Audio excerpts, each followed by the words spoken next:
Se o mar recuar, corra. Se a água estiver borbulhando, recue. E aquele vórtice giratório, ele pode te engolir por inteiro.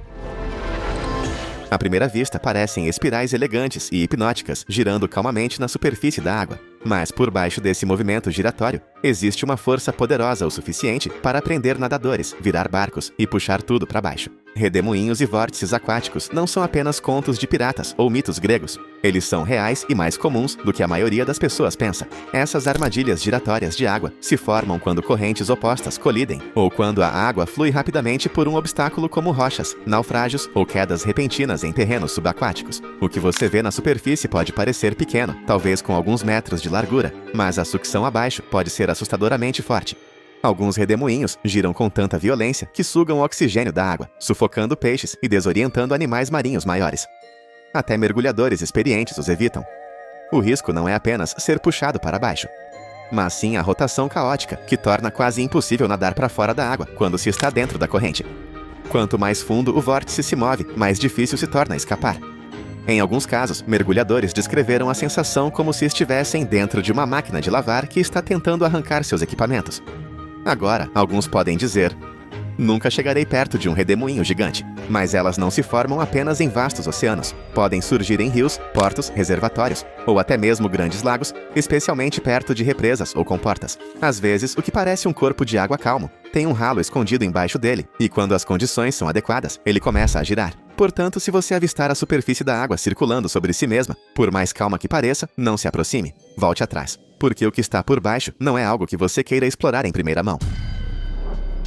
Há um momento estranho e assustador registrado em vários grandes desastres costeiros.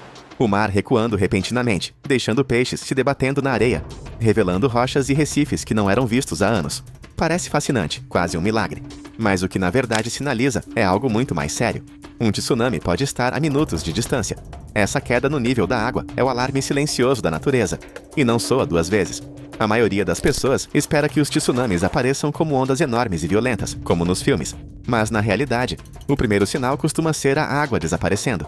Ela recua rapidamente e de forma anormal, às vezes centenas de metros além da linha costeira normal. Isso não acontece sem motivo. Uma enorme quantidade de água está sendo sugada em direção a uma perturbação submarina, geralmente um terremoto ou deslizamento de terra. O que vem a seguir é essa água voltando com uma força enorme. Alguns tsunamis nem parecem ondas. Eles chegam mais como inundações rápidas, avançando para o interior a 30 a 48 km por hora. Você não tem muito tempo. Uma vez que o fundo do oceano é exposto e a água desaparece de onde deveria estar, pode haver apenas alguns momentos antes que a onda retorne. E aqui está o problema. As pessoas frequentemente saem tentando tirar fotos ou coletar peixes encalhados, sem saber que estão no caminho de um desastre. Essa curiosidade se mostrou fatal em muitos casos. Se você estiver na praia e o mar recuar repentinamente de uma forma não natural, não fique analisando. Mova-se rapidamente para um terreno mais alto. Não é um convite para explorar. É o oceano se preparando para atacar. Agora, mesmo quando a água não recua, o oceano ainda pode enviar alertas em padrões incomuns, sendo um dos mais perturbadores as ondas quadradas. A princípio, elas parecem hipnotizantes, uma grade quase perfeita se formando na superfície do mar, como um tabuleiro de xadrez de água em movimento. Mas não se trata de um evento artístico raro, são um sinal físico de que o mar está em caos logo abaixo da superfície, e pisar nelas pode se tornar perigoso rapidamente. Ondas quadradas são formadas quando dois sistemas de ondas viajam em direções diferentes e colidem, criando um padrão cruzado. Não é apenas cosmético. As forças que se chocam abaixo podem desequilibrar os barcos e confundir os nadadores instantaneamente. Até surfistas experientes evitam áreas onde esses padrões aparecem, porque a força imprevisível de puxar e empurrar de diferentes direções pode tornar impossível permanecer em pé. Em águas abertas, a turbulência pode fazer com que pequenas embarcações rolem ou virem sem aviso. Elas são especialmente comuns perto de áreas costeiras com ventos variáveis, ou onde sistemas de tempestades passam uns pelos outros. Os turistas muitas vezes as confundem com um momento fotogênico, mas esses quadrados perfeitos podem esconder correntes agressivas. O pior é que essas ondas não são barulhentas ou explosivas. Elas não quebram, elas apenas se cruzam e agitam. Se você estiver nadando e a superfície ao seu redor começar a formar ângulos agudos ou se mover em várias direções, você já pode estar preso entre forças opostas. E nesse tipo de água, a luta não é apenas sobre se manter à tona, é sobre encontrar uma saída antes que você fique completamente desorientado. Você não as verá chegando, e esse é exatamente o problema. As águas-vivas caixa são quase transparentes, misturando-se perfeitamente às águas tropicais cristalinas. Elas não se movem como predadoras. Flutuam suavemente, silenciosamente, quase como sacos plásticos presos na correnteza. Mas não se engane. Um único roçar em seus tentáculos pode desencadear um dos envenenamentos mais perigosos conhecidos no oceano. Essas criaturas não são grandes. Algumas têm apenas o tamanho de uma bola de basquete, mas seus tentáculos podem se estender por até 3 metros e são cobertos por milhares de células urticantes que reagem ao contato. Não é necessário tocar na água-viva inteira. Mesmo um breve contato com 1 ou 2 tentáculos é suficiente para liberar o veneno que ataca o sistema nervoso, o coração e a pele de uma só vez. Nadadores que foram picados costumam dizer que a dor é como se estivessem sendo queimados com ácido ou recebendo um choque elétrico. É imediata, avassaladora e desorientadora. O que piora a situação é que elas tendem a aparecer em áreas costeiras quentes e rasas, onde as pessoas se sentem seguras. Água até a cintura pode ser suficiente. Em partes do Indo-Pacífico e do norte da Austrália, os avisos são comuns e, em certas estações, os moradores locais não entram no mar sem trajes de proteção.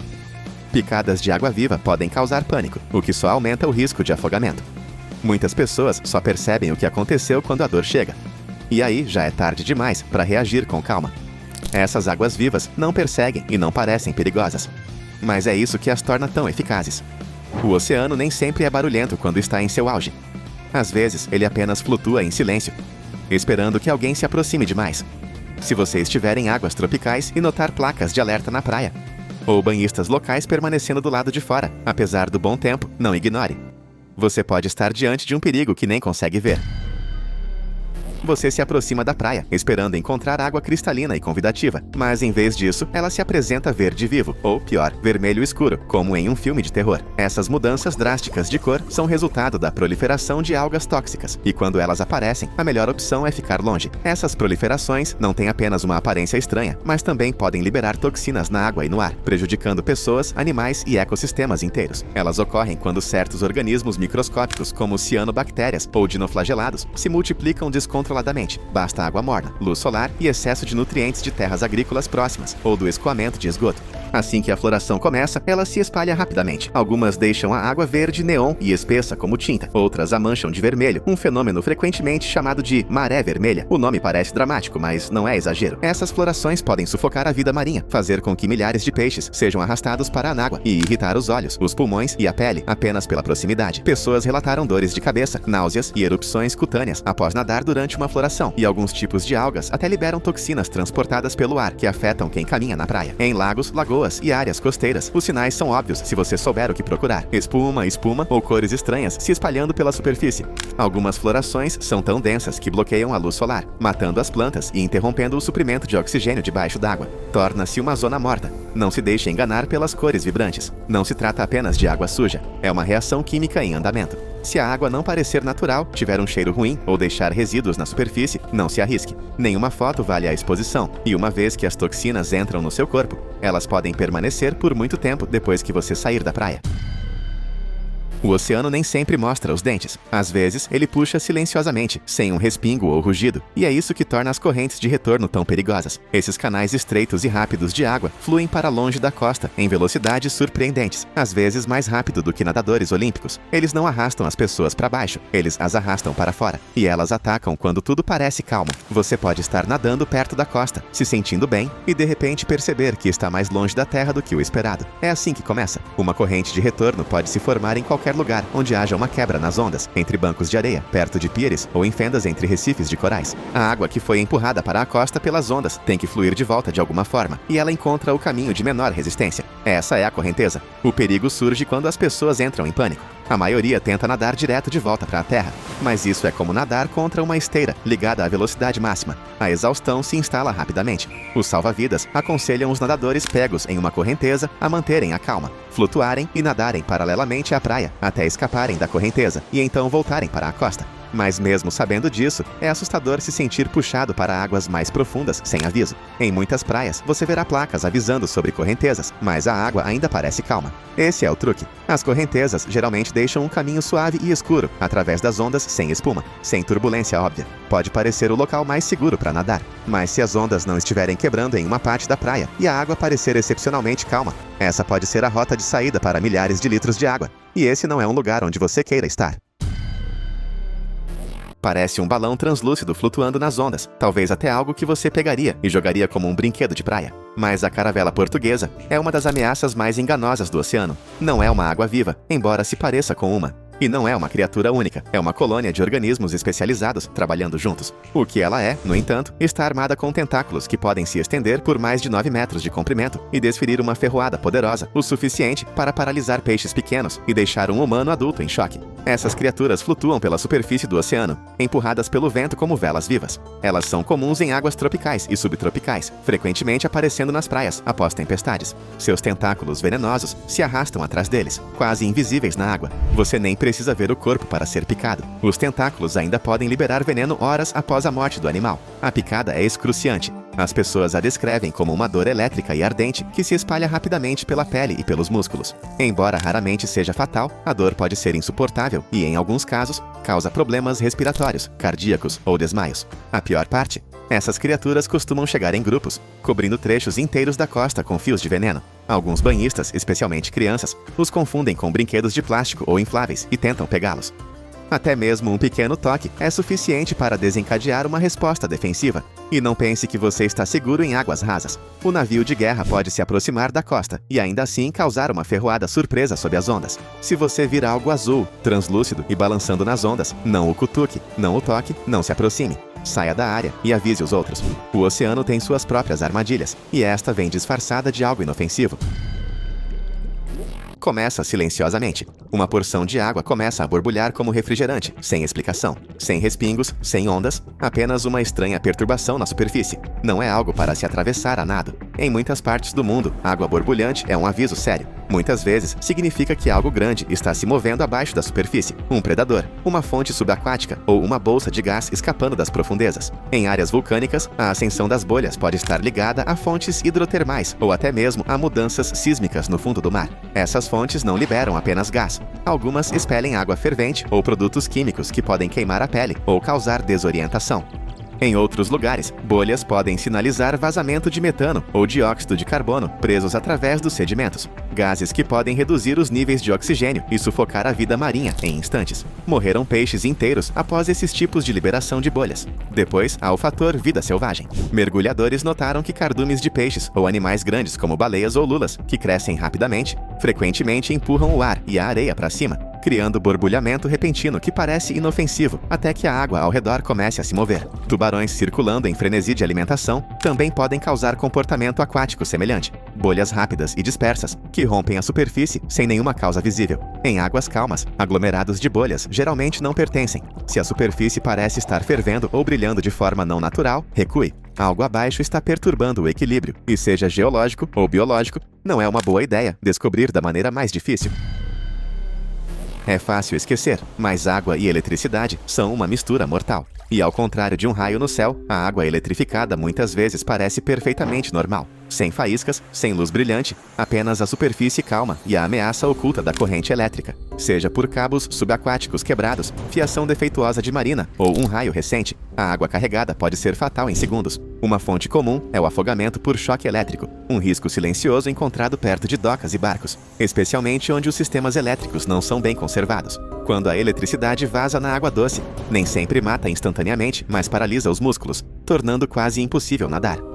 As pessoas muitas vezes nem sabem que estão em apuros até não conseguirem mover os braços ou as pernas. Em água salgada, o risco é ligeiramente menor porque a corrente tende a dispersar-se, mas em lagos e marinas, é um perigo real e presente. Depois, há os raios. Um raio que atinge a superfície não pisca e desaparece. Espalha energia elétrica pela água em todas as direções. A zona de perigo pode estender-se por mais de 30 metros a partir do ponto de impacto. Se estiver a nadar, ou mesmo em pé com água, até os joelhos nas ondas durante uma tempestade, a corrente pode passar pelo seu corpo antes mesmo de ouvir o trovão. Não é apenas o mau tempo ou locais industriais. Até mesmo lagos recreativos com sistemas de iluminação antigos ou equipamentos submersos podem ficar eletricamente carregados. Se sentir formigueiro, dormência ou tensão muscular na água sem motivo, saia imediatamente, calmamente e sem espirrar. A eletricidade pode estar a circular pela água e cada segundo conta. De cima parecem olhos azuis profundos, olhando para o mar, quase artísticos, quase pacíficos. Mas buracos azuis e dolinas subaquáticas são tudo menos inofensivos. Esses vazios verticais mergulham direto na escuridão, muitas vezes a centenas de metros de profundidade, com correntes turbulentas e mudanças repentinas de pressão que podem prender até mergulhadores experientes. Dolinas na água se formam quando rochas subterrâneas desabam, criando uma cavidade que eventualmente se enche de água. Algumas estão ligadas a antigos sistemas de cavernas ou solo instável sob leitos de rios. O que as torna perigosas não é apenas a profundidade, mas a maneira como distorcem o fluxo da água. Uma forte corrente acima pode desaparecer repentinamente, puxando para baixo em silêncio. Nadadores e barcos desapareceram sobre esses vazios, presos em correntes descendentes invisíveis. No oceano, buracos azuis são populares entre os mergulhadores por sua beleza, poços verticais de águas profundas, cercados por bancos de areia rasos. Mas essas mesmas características criam fortes termoclinas, camadas de baixo oxigênio e escuridão desorientadora. A visibilidade pode cair repentinamente, e os níveis de gás na água podem mudar rápido o suficiente para deixar uma pessoa inconsciente. Alguns sumidouros estão completamente escondidos abaixo da superfície, sem marcações claras. Eles ficam silenciosamente em rios e zonas costeiras, esperando que a erosão ou chuva forte os agite. Barcos foram desviados do curso sem aviso ao ancorar perto deles. Aquele pedaço calmo de água azul escura que parece estranhamente suave pode ser mais do que apenas profundo pode estar aberto. Você está na praia da extra, aquela que não deveria acontecer. Você pula na água, esperando um mergulho refrescante, e então seu corpo trava. Respirar se torna quase impossível. Seus músculos se contraem. Por alguns segundos você não consegue se mexer. Isso é choque de água fria, e não acontece apenas em lagos congelados ou no Ártico. Pode ocorrer até mesmo em rios de aparência quente, águas costeiras e piscinas naturais profundas, quando há uma camada oculta de água muito mais fria abaixo da superfície. Isso não é hipotermia, que leva tempo para se desenvolver. O choque de água fria acontece instantaneamente quando a pele entra em contato com água abaixo de aproximadamente 15 graus Celsius. Essa mudança repentina desencadeia uma resposta automática: respiração rápida, frequência cardíaca elevada e perda de controle muscular. O problema é que muitas pessoas entram na água de cabeça ou caem inesperadamente, e no primeiro minuto já estão lutando para se manter acima da superfície. Mesmo nadadores fortes estão em risco, porque o choque frio não tem nada a ver com condicionamento físico. Você não pode nadar para superar o efeito do seu diafragma travando ou seus membros perdendo a coordenação. A parte mais perigosa? As pessoas costumam entrar em pânico. Esse pânico leva à respiração rápida, à ingestão de água e à exaustão. Muitos incidentes de choque frio acontecem perto da costa, não por nados de longa distância, mas por pessoas que nunca têm a chance de se mover para frente, em lagos profundos ou perto de fozes de rios, onde a água da superfície mais quente flutua acima de camadas mais frias. A temperatura pode cair 20 graus ou mais em apenas alguns metros. Se a água estiver estranhamente fria no momento em que você entrar, não se apresse. Entre gradualmente, se possível, ou repense completamente o nado. Em locais onde é provável que ocorram quedas repentinas, a verdadeira ameaça não é o que você vê, mas o que seu corpo faz no momento em que sente a mudança.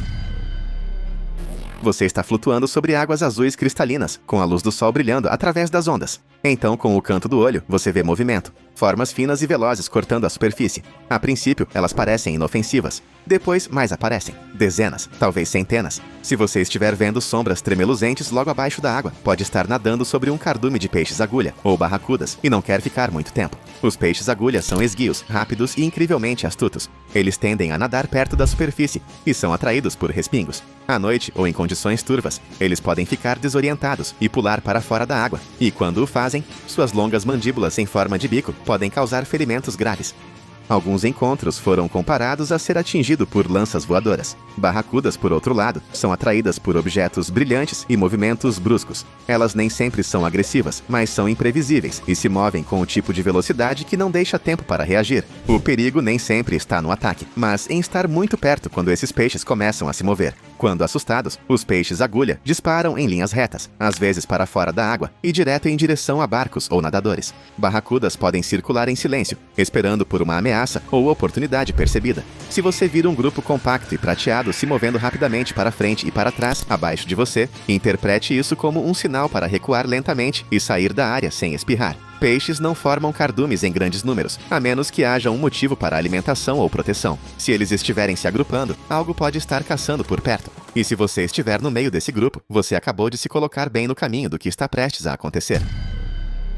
Pode parecer lixo inofensivo, um aglomerado de gravetos, algas marinhas, talvez plástico apenas flutuando ao longo da água. Mas quando os detritos se acumulam em um ponto, geralmente significa que algo está acontecendo abaixo da superfície. Essas manchas geralmente se formam onde as correntes se encontram. A água é puxada em direções estranhas, ou estruturas ocultas interrompem o fluxo. Em rios e perto de enseadas, detritos flutuantes podem marcar redemoinhos, declives acentuados ou fortes correntes subterrâneas. O que parece calmo na superfície pode estar arrastando tudo abaixo com força. Os detritos também podem esconder pedras, objetos pontiagudos ou galhos submersos que podem prender os nadadores. Após tempestades, esses campos se tornam ainda mais perigosos, imprevisíveis e instáveis. Se você avistar uma espessa mancha de detritos na água em movimento, não nade nela. Não é apenas lixo, é um sinal de alerta. Embaixo, a água pode ser muito menos tolerante do que parece na superfície.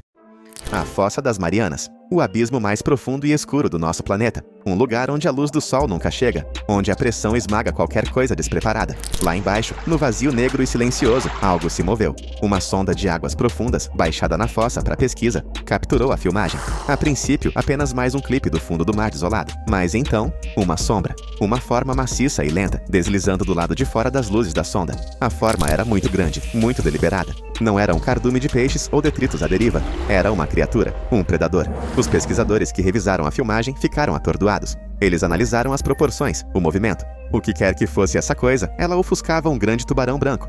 A estimativa, mais de 15 metros de comprimento, possivelmente muito mais. O formato era inconfundivelmente semelhante ao de um tubarão, mas nenhuma espécie conhecida atinge esse tamanho hoje. Houve apenas um tubarão na história que se encaixava nessas dimensões, o Megalodon. Especialistas examinaram a filmagem, mas nenhuma explicação oficial foi dada. Alguns descartaram como uma falha técnica, outros sussurraram sobre pesquisas confidenciais, sobre coisas espreitando nas profundezas que não deveriam ser encontradas. A Fossa das Marianas é vasta, em grande parte inexplorada. Se algo tão monstruoso quanto o Megalodon tivesse sobrevivido, não haveria melhor esconderijo. E então vieram as histórias. Pescadores alegando ter visto silhuetas monstruosas sob seus barcos. Estranhas leituras de sonar, detectando objetos em movimento muito maiores do que qualquer criatura conhecida. Era como se algo tivesse sido perturbado, como se as profundezas tivessem finalmente revelado um de seus segredos mais antigos e aterrorizantes. Uma descoberta chocante foi feita ao amanhecer. Uma criatura enorme e sem vida apareceu na praia, diferente de tudo que já foi visto antes. O trabalhador que tropeçou nela conseguiu tirar algumas fotos antes que homens em trajes de risco biológico chegassem. A fera, claramente um tubarão, mas alterado, seus olhos pretos e artificiais, sua pele assustadoramente lisa. Poderia ser Megalodon, alterado por algo desconhecido? As autoridades agiram rápido, esfregando a praia, apagando evidências. Por quê? O que eles estão escondendo? Um pouco mais tarde, descobrimos as modificações que podem ter remodelado esse antigo predador. Enquanto isso, vamos para outra descoberta.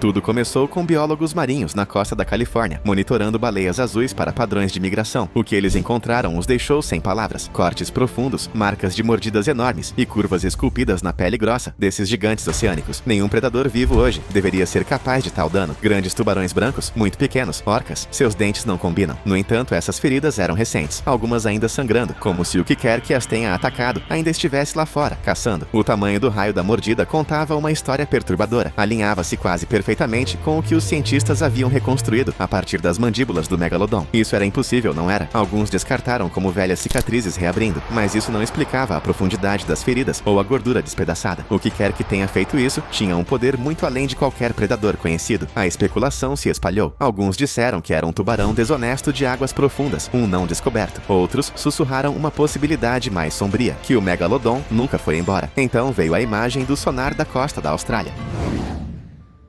Um navio de pesca nas águas profundas da costa leste da Austrália estava procurando atum quando seu sonar retornou. Algo desconcertante. Uma forma apareceu no monitor, uma massa vasta e móvel quase 3 vezes maior que o tamanho do barco. Não era um cardume de peixes, nenhum animal marinho conhecido. Ele se movia com intenção, seu contorno quase inconfundível. Um tubarão gigante. A tripulação mal teve tempo de processar o que estava vendo antes que o objeto desaparecesse, deslizando para o abismo. A notícia se espalhou rápido. Especialistas analisaram a imagem do sonar, alguns alegando que era apenas uma interpretação errônea das formações do fundo do mar. Outros não tinham tanta certeza. O contorno tinha uma semelhança assustadora com as reconstruções esqueléticas do Megalodon.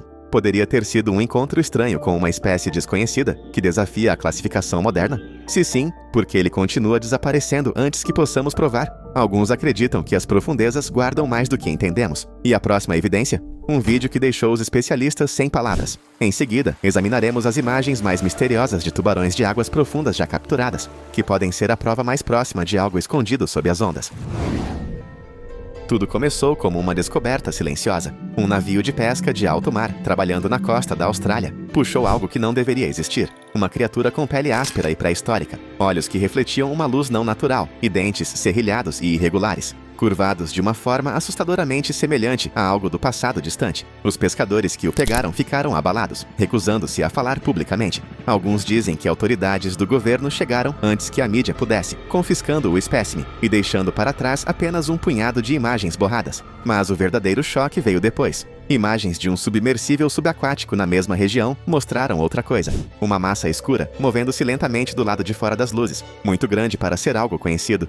Sua forma, inconfundivelmente semelhante à de um tubarão. Mas este não era um tubarão branco, nem nenhuma espécie registrada em águas profundas. As proporções, o poder em seu movimento, tudo sobre ele se alinhava com o que os paleontólogos haviam reconstruído a partir de fósseis de megalodon. Se este era um megalodon, não era o mesmo que governou os oceanos milhões de anos atrás. Esta coisa havia mudado, adaptado, forçado para as profundezas, onde poderia permanecer invisível, intocado e desconhecido. Isso poderia explicar as marcas de mordidas inexplicáveis nas baleias, as estranhas leituras do sonar, se algo tão grande ainda espreita nas profundezas negras. O que mais há lá embaixo, além do que nossas câmeras podem ver?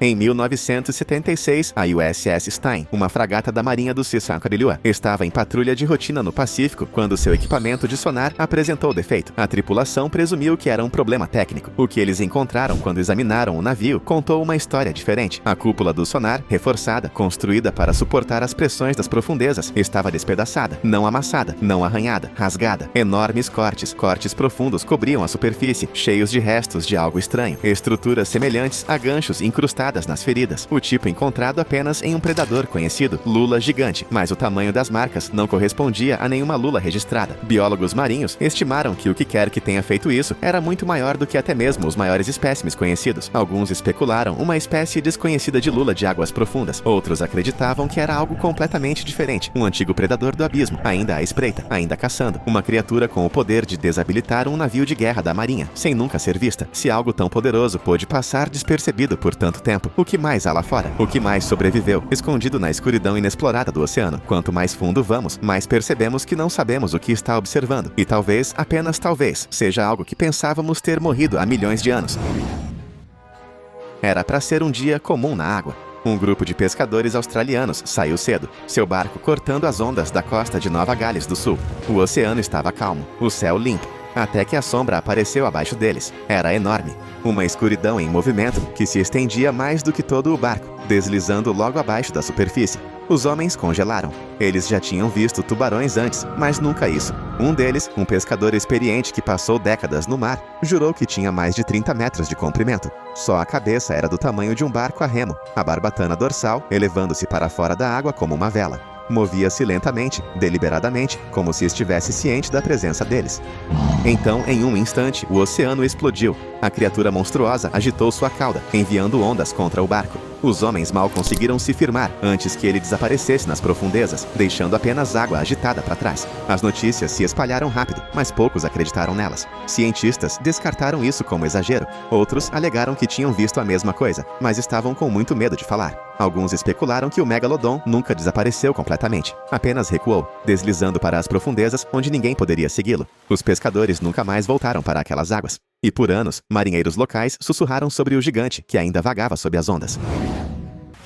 Para algo que supostamente desapareceu há milhões de anos, os dentes de megalodon continuam aparecendo onde não deveriam. Nas costas da Carolina do Norte, Califórnia, e até mesmo nas águas profundas perto do Japão, mergulhadores e caçadores de fósseis retiraram dentes enormes e afiados, alguns com quase 18 centímetros de comprimento. Esses não são fósseis frágeis que se desintegram ao toque. Muitos foram encontrados com esmalte surpreendentemente bem preservado, levantando questões que os cientistas lutam para responder. A maioria dos dentes de megalodon descobertos são fossilizados, com milhões de anos, mas mas alguns parecem muito frescos. Sua coloração, peso e condição não correspondem ao que se deveria esperar de relíquias antigas. Alguns pesquisadores afirmam que isso se deve ao deslocamento do fundo do mar, desenterrando dentes enterrados por eras. Outros não estão convencidos. Será que esses dentes não são apenas resquícios do passado, mas sinais de algo ainda vivo? Um predador que nunca desapareceu de verdade, apenas recuou para as profundezas, ficando longe do alcance humano. Claro, essas são apenas teorias, fascinantes, assustadoras, mas não comprovadas. Não há evidências oficiais confirmando a sobrevivência do Megalodon. Essas descobertas, por mais intrigantes que sejam, permanecem inexplicadas, abertas à interpretação. Mas agora vamos imaginar por um momento que é verdade, que esse tubarão colossal ainda ronda o oceano. O que teria acontecido então? Como o mundo teria mudado? Vamos especular. O oceano hoje seria irreconhecível. Se o Megalodon nunca tivesse se extinto, se tivesse se adaptado e evoluído, o mundo seria um lugar muito diferente. Este não seria o mesmo Megalodon que governou os mares há milhões de anos. Ele teria mudado, forçado a sobreviver em um oceano moderno cheio de perigos que nunca enfrentou antes. O aumento da temperatura da água, a mudança das fontes de alimentos e a interferência humana o teriam moldado em algo novo, algo ainda mais perigoso. Um predador como o Megalodon não permaneceria em águas rasas, onde poderia ser facilmente avistado ou caçado. Ele teria recuado para as profundezas, tornando-se algo ainda mais evasivo, possivelmente maior, mais inteligente e mais eficiente. Como seria um Megalodon que se adaptou às profundezas do oceano? Com o tempo, seus olhos poderiam ter crescido, ajustando-se à escuridão eterna do abismo. Seu corpo poderia ter se tornado mais elegante, construído para emboscadas, em vez de força bruta. Talvez até sua pele tenha mudado, escurecendo como a dos caçadores de águas profundas, permitindo que ele se movesse sem ser detectado sob a presa antes de atacar. Se ele tivesse se modificado para combinar com seu ambiente, o oceano moderno não teria defesa contra ele. As baleias azuis, atualmente os maiores animais da Terra, poderiam ser nada mais do que uma fonte de alimento, caçadas de maneiras que nunca imaginamos. Os navios desapareceriam sem deixar vestígios, confundidos com presas e arrastados para o abismo. Se o Megalodon tivesse evoluído junto com a humanidade, ele teria aprendido a evitar a detecção, ficando um pouco além do nosso alcance, escondendo-se onde nenhuma luz penetra.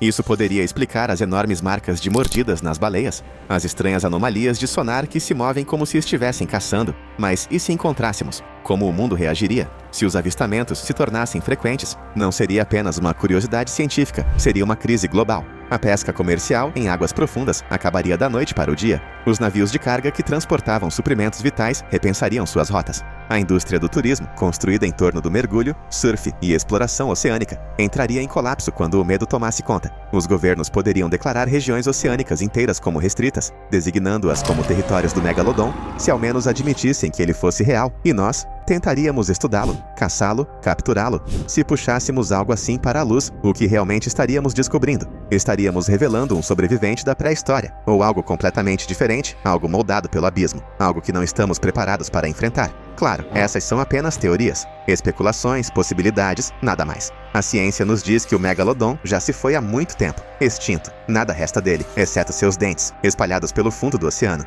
E ainda assim, as pessoas continuam vendo coisas, sombras estranhas, marcas de mordidas que não deveriam existir, filmagens que nunca são explicadas.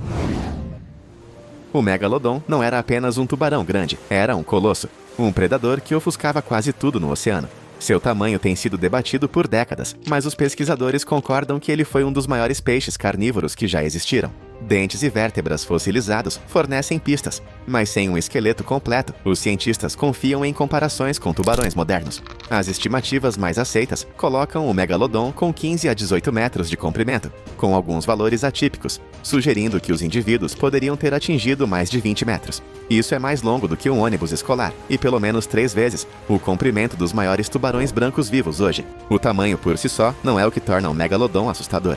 Seu enorme volume o diferenciava. Um adulto provavelmente pesava entre 45 e 63 toneladas métricas, com algumas estimativas chegando a valores ainda maiores. Para colocar isso em perspectiva, ele era tão pesado quanto um Boeing 737. Ao contrário do esbelto tubarão branco em forma de torpedo, o Megalodon era construído como uma máquina de guerra viva. Seu corpo era grosso e poderoso, projetado para suportar a força de bater em presas enormes. Evidências fósseis sugerem que o Megalodon tinha uma mandíbula de quase 3 metros de largura, grande o suficiente para engolir duas pessoas de pé lado a lado. Com sua imensa estrutura e força bruta, ele dominava os oceanos sem nenhuma competição real. Qualquer outro predador, até mesmo os maiores répteis marinhos do passado, teriam sido superados. Não havia nada na água que pudesse desafiá-lo.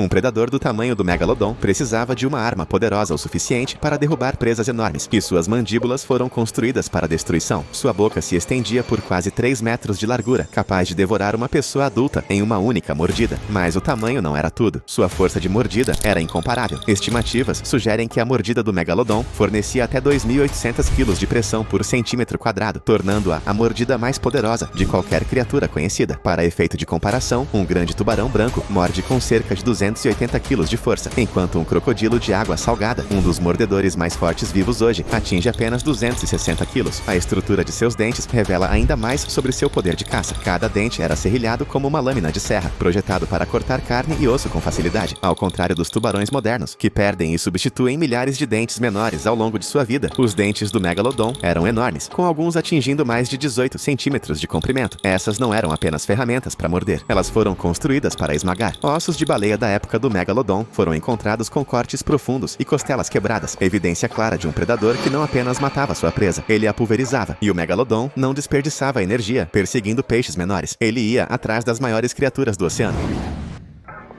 Abater presas que podiam crescer mais de 15 metros de comprimento exigia mais do que apenas força bruta. O Megalodon não era um assassino irracional, era um caçador estratégico. Evidências fósseis sugerem que ele preferia emboscar seus alvos, atacando de baixo, onde não podia ser visto. Ao contrário dos grandes tubarões brancos, que geralmente miram na parte inferior mais macia da presa, o Megalodon mirava nas barbatanas e caudas. Uma única mordida devastadora poderia aleijar uma baleia, deixando-a incapaz de escapar. O tubarão, então, esperaria sua presa enfraquecer antes de avançar para o ataque final. Esse método de caça permitiu que o Megalodon maximizasse a eficiência energética, garantindo que ele pudesse sustentar seu corpo enorme. Uma única refeição poderia durar semanas. Alguns especialistas acreditam que o Megalodon até caçava em águas profundas, emboscando baleias migratórias, enquanto viajavam por antigos caminhos oceânicos. Seu domínio sobre os ecossistemas marinhos deixava pouco espaço para competição. Até mesmo tubarões menores seriam forçados a vasculhar suas sobras. Com poder, estratégia e controle inigualáveis sobre os mares, o Megalodon governou sem desafios. Mas onde exatamente ele vagava? A resposta está nos dentes fossilizados, espalhados pelos litorais do mundo. O alcance do Megalodon era muito maior do que qualquer tubarão vivo hoje. Dentes fossilizados foram encontrados em quase todos os continentes, provando que esse predador prosperou em oceanos ao redor do mundo. Ao contrário de alguns tubarões que preferem temperaturas específicas da água, o Megalodon conseguiu se adaptar, mas preferiu águas quentes e costeiras. Essas regiões eram ideais para caçar presas grandes, especialmente baleias, que migravam por rotas previsíveis. A presença do tubarão era mais forte no que hoje é a costa leste da América do Norte e do Sul, Europa, África e partes da Ásia. Seus restos mortais também são encontrados no Pacífico, com dentes fossilizados descobertos perto do Japão, Austrália e até mesmo na costa oeste da América do Norte. Isso sugere que o Megalodon tinha um vasto território de caça, rastreando presas por longas distâncias, assim como os grandes tubarões brancos modernos. Algumas evidências indicam que ele pode ter se aventurado em águas mais rasas, onde os jovens megalodons poderiam ter nascido e sido criados antes de ir para as zonas de caça mais profundas. Mas, embora seu alcance fosse enorme, ele acabou desaparecendo. A questão é, por quê? O que aconteceu com o predador mais dominante do oceano? Para um tubarão que dominou os mares por milhões de anos, seu desaparecimento continua sendo um dos maiores mistérios marinhos. A principal teoria aponta para as mudanças climáticas. Cerca de 3,6 milhões de anos atrás, as temperaturas globais caíram, resfriando os oceanos e interrompendo as fontes de alimento. Muitas das grandes baleias, das quais o Megalodon dependia para se alimentar, começaram a migrar para regiões mais frias, lugares onde o tubarão enorme pode ter lutado para sobreviver. Com menos refeições disponíveis, até mesmo o maior predador tinha limites. Outro fator pode ter sido a competição. Na mesma época, os ancestrais dos grandes tubarões brancos estavam se tornando caçadores mais eficientes, capazes de prosperar em águas mais frias e possivelmente superar os megalodons juvenis. Alguns cientistas também acreditam que a ascensão do Ursinus citoniensis, um parente antigo das orcas modernas, desempenhou um papel. Esses predadores menores e inteligentes podem ter caçado em bandos, dando a eles uma vantagem sobre um único tubarão enorme. Seja pela perda de presas, mudanças nas condições do oceano ou competição, o Megalodon desapareceu do registro fóssil, mas deixou para trás algo incrível: seus dentes que ainda aparecem nas praias do mundo todo. Ao contrário dos ossos, que se decompõem, os dentes do megalodon fossilizaram, transformando-se em restos duros como pedra de sua existência passada. É por isso que eles estão entre os fósseis mais comuns encontrados hoje. A maioria dos dentes do megalodon varia de 7,5 a 13 centímetros, mas os maiores espécimes excedem 18 centímetros. Para colocar isso em perspectiva, os dentes de um grande tubarão branco raramente chegam a 7,5 centímetros. O maior dente de megalodon já encontrado mede 19 centímetros, descoberto na Carolina do Sul, um ponto importante para dentes de tubarão pré-históricos. Outros dentes enormes foram desenterrados no Peru, Carolina do Norte e até mesmo nas profundezas do Oceano Atlântico. Cada descoberta ajuda os cientistas a estimar o tamanho real do maior megalodon. Um dente com mais de 18 centímetros sugere um tubarão que poderia ter atingido mais de 18 metros de comprimento, possivelmente mais. Esses dentes não são apenas impressionantes, eles fornecem um elo direto com o passado, provando o quão enormes esses predadores eram. Mas como um megalodon se compararia ao maior predador do oceano hoje? Se estivesse vivo, conseguiria derrotar um tubarão branco em uma batalha de gigantes. Um megalodon e um tubarão branco nunca seriam uma luta justa. A diferença de tamanho por si só é avassaladora. Um tubarão branco adulto atinge cerca de 6 metros de comprimento, enquanto um megalodon menor dobra esse comprimento. A comparação de peso é ainda mais extrema. O megalodon pode pesar até 45 toneladas métricas, tornando-o pelo menos 10 vezes mais pesado do que um tubarão branco. Força, tamanho e força de mordida favorecem o predador pré-histórico. No entanto, maior nem sempre significa melhor. Os grandes tubarões brancos são caçadores rápidos, ágeis e altamente inteligentes. Eles dependem de furtividade e velocidade para derrubar suas presas. O megalodon, apesar de seu poder, pode não ter sido tão rápido ou manobrável. Se os dois se encontrassem, a única chance do tubarão branco seria evitar o confronto direto, assim como os tubarões modernos evitam as baleias assassinas. Mas em uma batalha de força bruta, a força da mordida, o tamanho e a técnica de caça do megalodon o tornariam imbatível. Não era apenas o maior tubarão, era o predador definitivo de seu tempo. A ciência já trouxe criaturas extintas de volta em pequenas formas. DNA de mamutes, neandertais e até plantas mortas há muito tempo foi recuperado e estudado. Mas megalodon? Esse é um desafio diferente. Ao contrário dos mamíferos pré-históricos, que deixaram restos congelados, tudo o que temos do megalodon são dentes e vértebras fossilizados. Rocha sólida sem DNA recuperável. Sem material genético, clonar um verdadeiro megalodon é impossível. Mas e se um avanço mudasse isso? Se contra todas as probabilidades, encontrássemos DNA preservado de megalodon trancado em sedimentos do fundo do mar, ou congelado dentro de ossos de baleias antigas, o próximo passo seria a reconstrução. Os cientistas poderiam tentar preencher as lacunas genéticas ausentes usando o DNA de seus parentes mais próximos, como os grandes tubarões brancos. Se bem sucedido, o predador mais mortal do mundo renasceria. A questão é, deveríamos? Um megalodon moderno não seria o mesmo que governou os oceanos há milhões de anos. O ecossistema é diferente. As presas mudaram. O oceano em si não é o que costumava ser. Um único megalodon precisaria de milhares de quilos de comida por dia, possivelmente levando algumas espécies marinhas à extinção. E se ele não se adaptasse ao mundo de hoje, ele sobreviveria. Talvez o maior risco não seja apenas trazer o megalodon de volta, é o que vem a seguir. Se pudéssemos ressuscitar um predador tão grande, o que mais aconteceria? Estaríamos desbloqueando uma nova era da ciência, ou liberando algo que não podemos controlar. Algumas portas, uma vez abertas, nunca podem ser fechadas.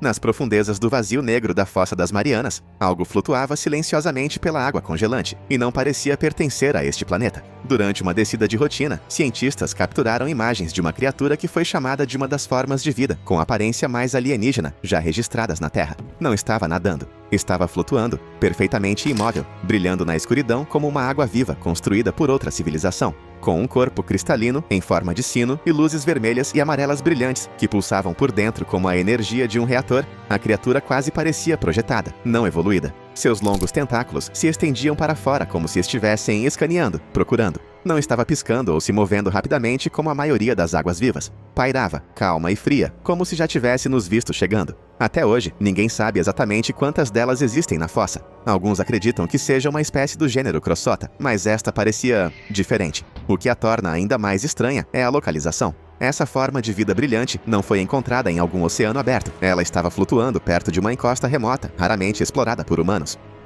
E logo após a divulgação das imagens, as teorias explodiram. Alguns pesquisadores do fundo do mar especularam que poderia fazer parte de um novo grupo desconhecido de predadores. Outros, especialmente aqueles com experiência militar, sussurraram discretamente sobre a vigilância do fundo do oceano.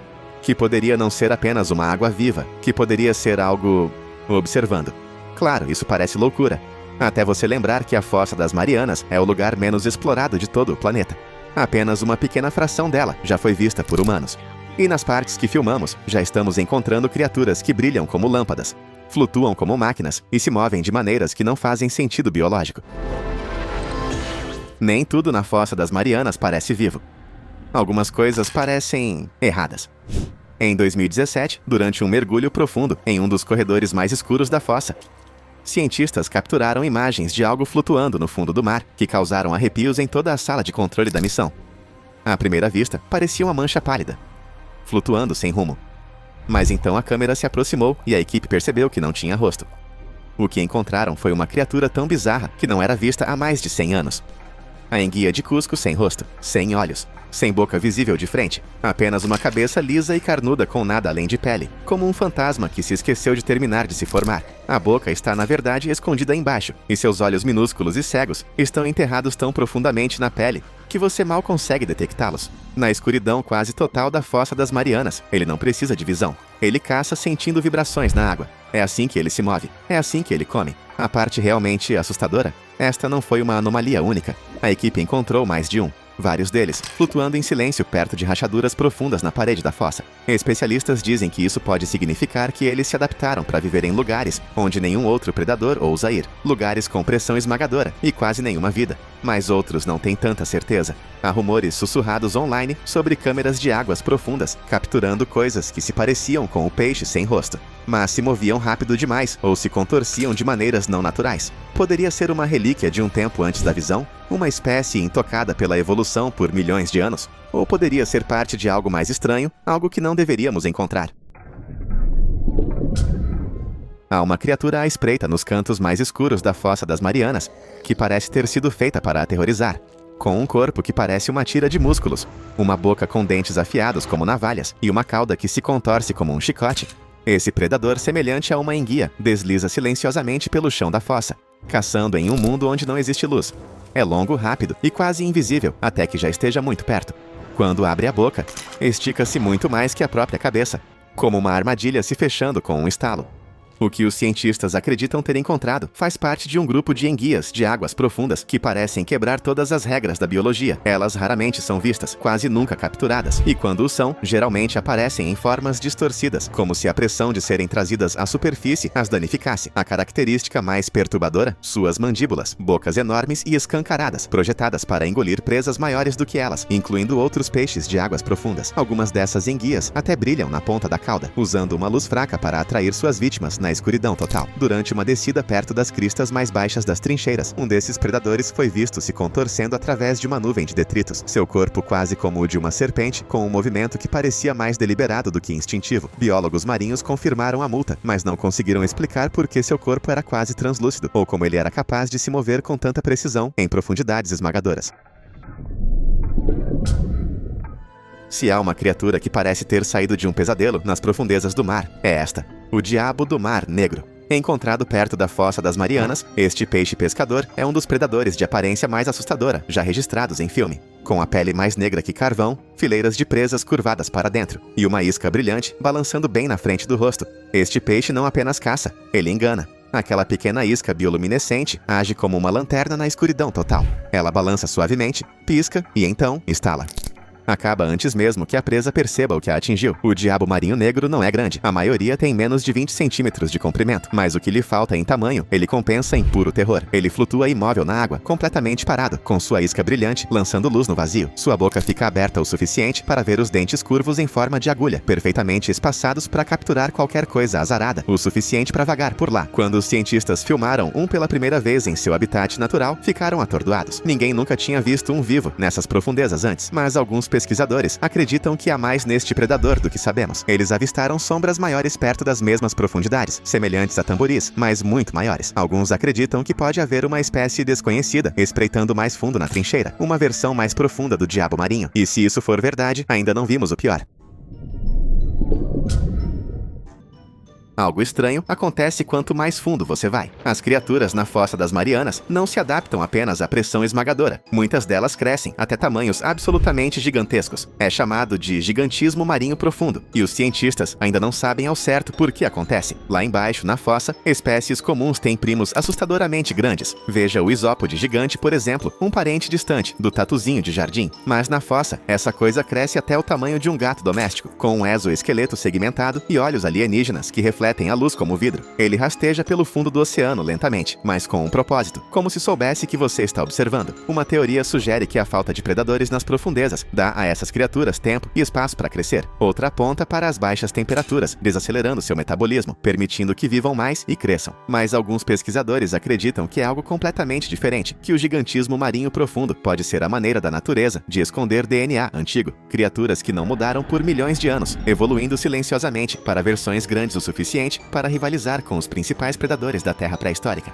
De vez em quando, formas estranhas aparecem em varreduras de sonar nas zonas mais baixas da fossa, longas, largas, com movimentos que não correspondem a nenhuma espécie conhecida. Se um desses gigantes chegasse à superfície, poderia se parecer com isso. Um corpo monstruoso, fileiras de dentes irregulares, uma cabeça em forma de réptil, mas com a pele e as barbatanas de algo feito para o oceano. Uma mistura assustadora de tudo o que não deveria existir junto. Como esta imagem tirada em uma região remota perto da fossa de um rio, onde os moradores locais alegaram que ele foi levado à costa após uma tempestade. Alguns dizem que era falso, outros juram que foi arrastado das profundezas por acidente e desapareceu rapidamente. Exploramos apenas uma pequena fração da Fossa das Marianas. Isópodes gigantes são reais. E são, então quem pode dizer que não há coisas ainda maiores escondidas fora de alcance? Durante uma das expedições submarinas menos conhecidas da Fossa das Marianas, pesquisadores registraram algo que não deveria estar lá. Não uma criatura, não um recife de coral, mas um objeto parcialmente enterrado, de formato estranho e liso demais para ser natural. O pouco que foi compartilhado o descreveu como uma estrutura metálica, aproximadamente oval, incrustada profundamente no lodo, com apenas uma parte visível, sem bordas afiadas, sem danos aparentes, apenas uma superfície fria e reflexiva, silenciosamente a uma profundidade onde a pressão esmaga quase tudo. Foi aí que a especulação começou. Seria um resquício de tecnologia perdida? Um protótipo militar afundado? Ou algo muito mais antigo e não nosso? Alguns cientistas sugeriram cautelosamente que poderiam ser destroços de testes iniciais da Guerra Fria, mas há problemas com essa teoria. Nenhum registro mostra nada caindo ou sendo jogado naquela área. Outros acreditam que poderia ser uma formação natural, que parece artificial. Mas há os atípicos, oceanógrafos e teóricos do fundo do mar que afirmam que pode ser um artefato antigo, deixado para trás por uma civilização muito mais antiga que a nossa. Algo engolido pelo mar muito antes do início da história. Algumas teorias vão ainda mais fundo, literalmente. Elas sugerem que o objeto é apenas um fragmento de algo muito maior, escondido sob o fundo da trincheira. Uma estrutura, talvez até uma câmara, enterrada sob camadas de lama e tempo. Alguns acreditam que não é apenas metal, é projetado, não por mãos modernas, mas por algo antigo, ou algo completamente diferente.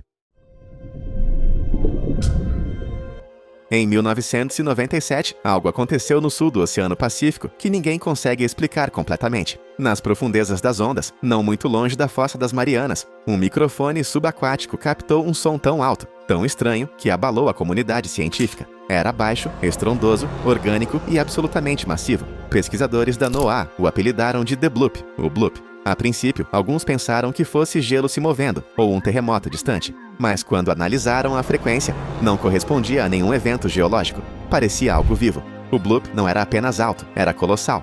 Ecoou por milhares de quilômetros de oceano aberto, mais alto que uma baleia azul, que já é o maior animal conhecido na Terra. Foi aí que as teorias começaram. Se não era uma baleia e não era atividade tectônica, o que mais poderia produzir esse tipo de som? Alguns cientistas ainda dizem que era gelo rachando. Outros não estão convencidos, porque a verdade é que o oceano está cheio de ruídos que não conseguimos explicar. E este veio de uma profundidade onde quase nada sobrevive, exceto a trincheira. Alguns pesquisadores apontaram que o bloop veio mais tarde de perto de uma parte da Fossa das Marianas. A ideia de que algo enorme, possivelmente maior do que qualquer criatura que já descobrimos, pudesse viver tão fundo não está totalmente descartada. Afinal, exploramos mais da Lua do que do fundo do oceano da Terra.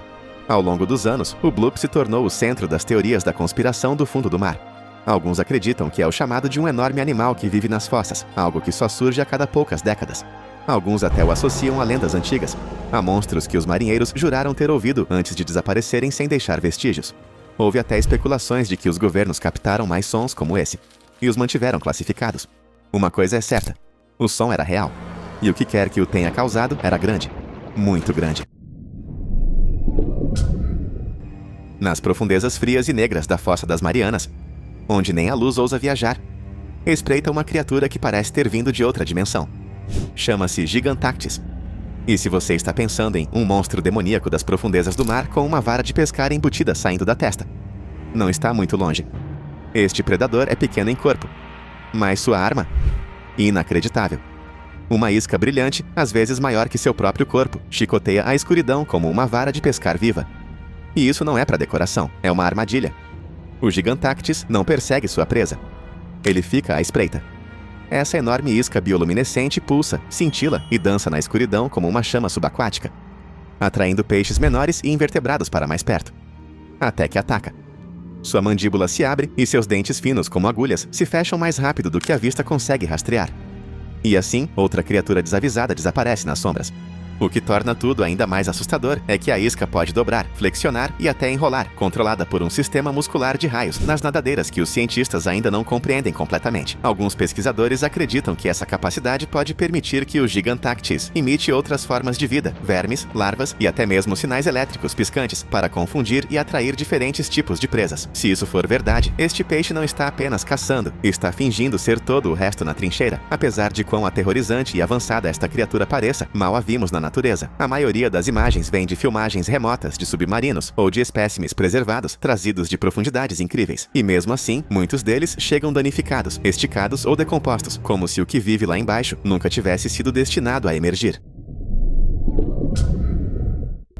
Conheça os Edax, mais conhecidos como vermes zumbis. Essas criaturas bizarras e minúsculas vivem da morte. Quando uma carcaça de baleia cai no chão da trincheira, vermes zumbis a invadem. Sem olhos, sem boca, sem estômago. Apenas corpos vermelhos, semelhantes a raízes, que se enterram no osso e começam a dissolvê-lo de dentro para fora. Eles secretam ácido para quebrar o osso e absorver os nutrientes. Não é rápido, não é chamativo. É lento, silencioso e profundamente perturbador. Eles não se alimentam apenas da morte, eles prosperam nela. Centenas, às vezes milhares deles cobrem um único esqueleto, como uma estranha e oscilante floresta de fios vermelhos. De longe, parece que os ossos estão crescendo cabelo. Mas chegue perto e você verá o que realmente é. Um cemitério infestado de vida que não deveria existir. Esses vermes vivem da podridão em um lugar onde a maioria das coisas não consegue sobreviver. E eles não são necrófagos. Eles são especialistas, engenheiros da decomposição das profundezas do mar.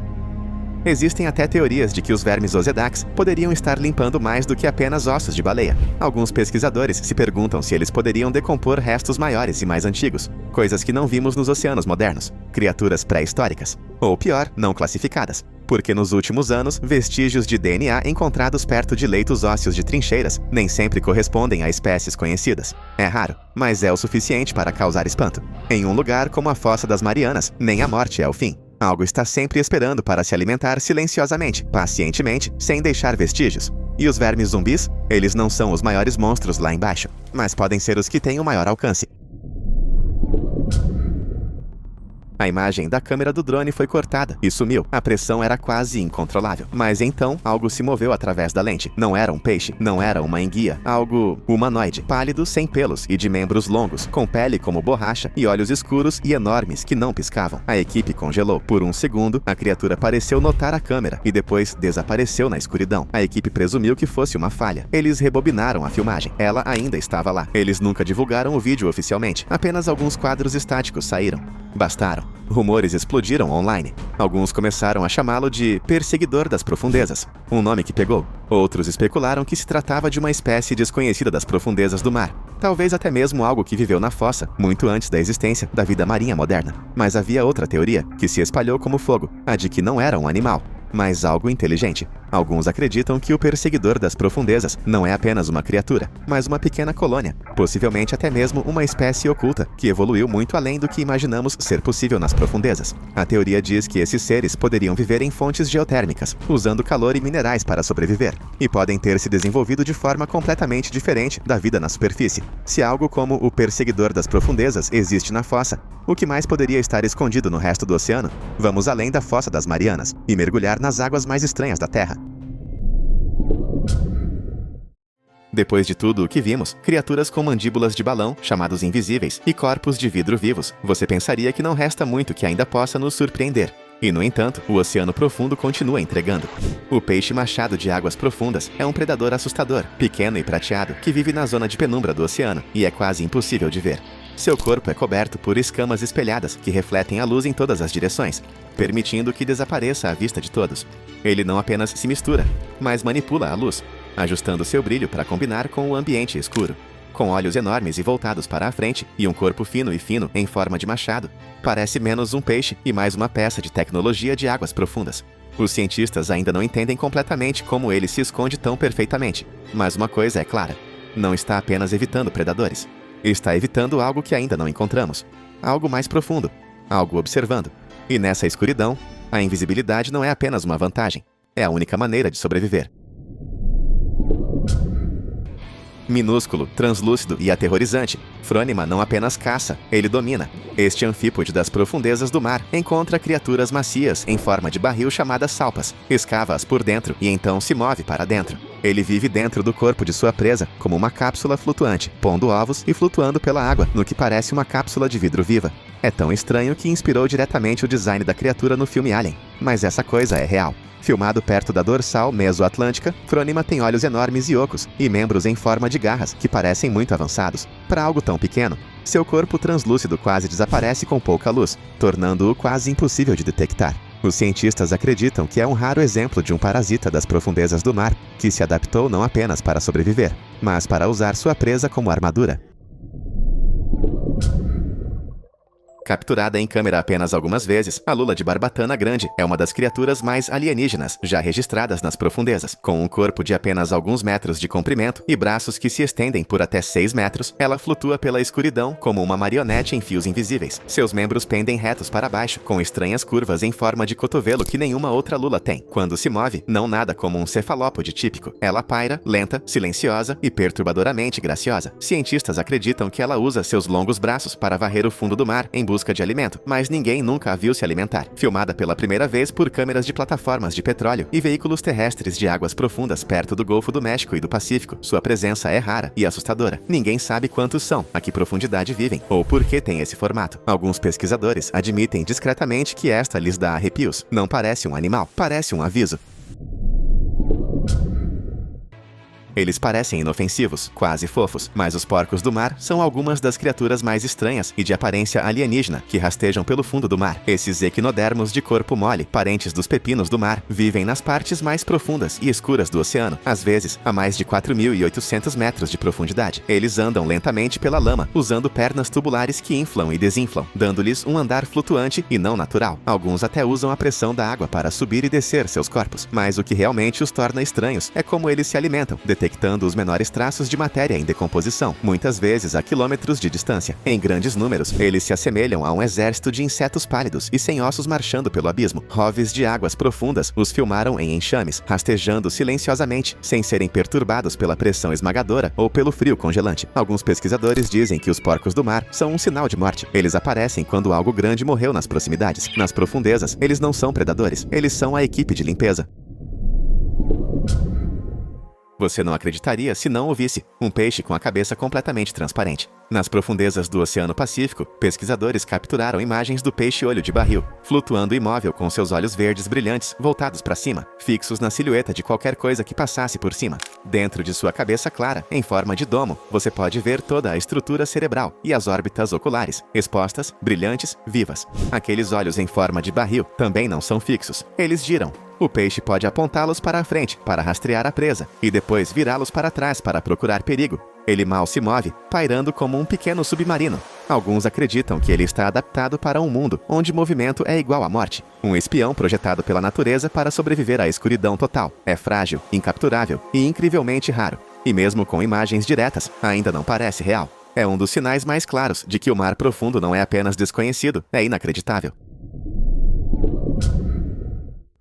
Ela se move como fumaça e desaparece como um fantasma. A água-viva fantasma gigante é uma das criaturas mais raras já vistas no oceano, com um sino que pode atingir mais de 1 metro de largura e braços estendidos que se estendem por mais de 9 metros. Seu corpo é quase transparente, apenas uma sombra flutuando no abismo. Descoberta pela primeira vez em 1899, ela só foi filmada viva algumas vezes. Ela não pulsa como a maioria das águas-vivas. Ela flutua, lenta, assustadora, como se estivesse sendo puxada por algo invisível. Seus longos braços orais planos pendem em lençóis, capturando qualquer coisa que os toque. Os pesquisadores acreditam que ela vive em profundidades de até 6.700 metros, muito abaixo de onde a luz ou o som viajam bem. Não há cor, nem rosto, nem forma. Apenas uma presença, uma forma no escuro. E quando ela finalmente desaparece da visão da câmera, você fica se perguntando se ela realmente esteve lá.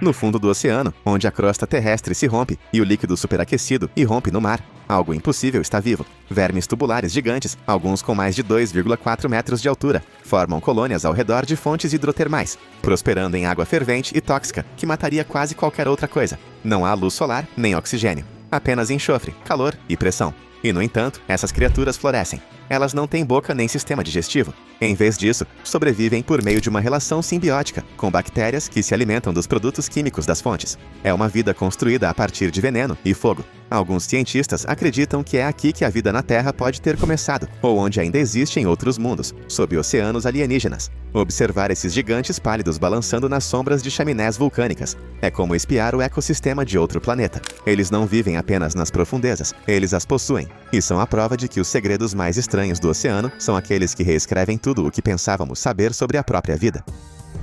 É isso aí. Qual dessas criaturas mais te surpreendeu? Conte pra mim nos comentários. Para mais informações úteis, assista a outros vídeos.